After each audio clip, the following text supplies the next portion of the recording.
Hello friends, welcome back to my YouTube channel. आज हम पढ़ेंगे भाषा और हिंदी भाषा, जो हिंदी व्याकरण का फर्स्ट चैप्टर है।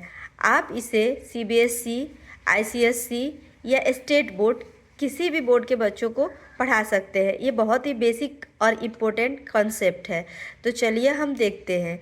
यहाँ पे हम देखें, नानी जी कहानी सुना रही हैं, यहाँ पे अध्यापिका पढ़ा रही हैं, बच्चे कॉपी लिख रहे हैं।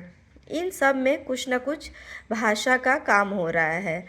तो हम कह सकते हैं भाषा के द्वारा जो नानी कहानी सुना रही हैं, ये भी भाषा का प्रकार है और बाकी सारे भी भाषा के प्रकार है। तो हम जानेंगे भाषा होता क्या है। तो सिंपल शब्दों में हम कह सकते हैं कि भाषा वह माध्यम है जिसके द्वारा हम अपनी बात कह सकते हैं और दूसरों की बात समझ सकते हैं। अगर भाषा नहीं होती तो हम अपनी बात, अपनी फीलिंग, अपने इमोशन किसी को हम बता नहीं सकते हैं। तो भाषा को हम कई तरीके से व्यक्त करते हैं। कभी हम भाषा को लिख के व्यक्त करते हैं, कभी बोल के कहते हैं, कभी इशारे से कहते हैं। तो आज हम भाषा के सभी रूप को पढ़ने वाले हैं। तो चलिए इसमें हम देखते हैं।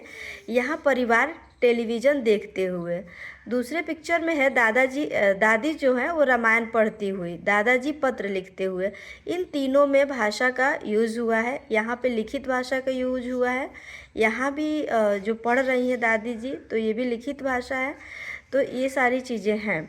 तो अब चलिए हम भाषा के बारे में जानते हैं कि मौखिक भाषा और लिखित भाषा होती क्या है। तो जो बात हम एक दूसरे से बोलकर, कहकर करते हैं, वो मौखिक भाषा होती है। हम ज़्यादातर मौखिक भाषा का यूज़ करते हैं। हम घर में जो भाषा यूज़ करते हैं वो मौखिक भाषा होती है। हम बच्चों से, अपने घर के बड़ों से या स्कूल में ज़्यादातर हम मौखिक भाषा की में ही बात करते हैं। हम किसी से कुछ कहते हैं, सुनते हैं, तो वो मौखिक भाषा होती है। लिखित भाषा जो है, जिससे हम अपनी भाव को लिख कर व्यक्त करते हैं, वो लिखित भाषा होती है।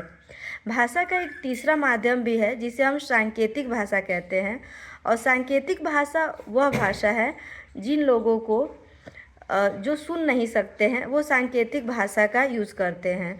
हमारे जो यातायात के बहुत सारे संकेत होते हैं, वो सांकेतिक भाषा में ही होते हैं। तो चलिए, हमने जाना कि भाषा के 3 रूप होते हैं। मेनली तो 2 होते हैं, लिखित और मौखिक। और तीसरी जो भाषा का जो रूप होता है वो सांकेतिक है। अब हम जानते हैं कि जो पशु पक्षी हैं वो कौन से भाषा के यूज़ करते हैं। तो जो पशु पक्षी होते हैं उनकी कोई भाषा नहीं होती है, वो उनकी बोली होती है, जो उनकी बोली पशु पक्षी ही समझ सकते हैं। अब तीसरी बात इम्पोर्टेंट है, जो हमारा देश है भारत, उसकी अपनी राष्ट्रभाषा कौन है। तो इसे आप ध्यान से सुनिए। भारत की अपनी कोई राष्ट्रभाषा नहीं है। भारत की राज्य भाषा जो है, राजभाषा हिंदी है, और उसे हम सम्मान राष्ट्रीय भाषा के रूप में ही देते हैं। तो ये हुई जो हमारे भाषा के रूप। अब हम यहाँ शॉर्ट में जानते हैं कि भाषा क्या होता है। तो देखते हैं भाषा और हिंदी भाषा। तो जिस माध्यम से हम अपनी बात कह, सुन, बोल और पढ़कर व्यक्त करते हैं, उसे भाषा कहते हैं। भाषा के 2 रूप होते हैं, लिखित भाषा और मौखिक भाषा। लिखित भाषा जिसे हम लिख कर अपने भाव को व्यक्त करते हैं, वो लिखित भाषा है। मौखिक भाषा जिसे हम बोल के व्यक्त करते हैं। अब भारत की जो अपनी कोई राष्ट्रभाषा नहीं है, हिंदी जो है वो भारत की राजभाषा है। भाषा का एक और तरीका है जो सांकेतिक होता है। जो लोग सुन नहीं सकते हैं वे संकेत का यूज़ करते हैं। जो पशु पक्षी होते हैं उनकी अपनी बोली होती है। तो इस तरह से आप शॉर्ट में ही बहुत ही अच्छे से जान सकते हैं कि भाषा क्या होती है। ऐसे ही और भी इंटरेस्टिंग वीडियो देखने के लिए हमारे चैनल को लाइक, शेयर, सब्सक्राइब करें।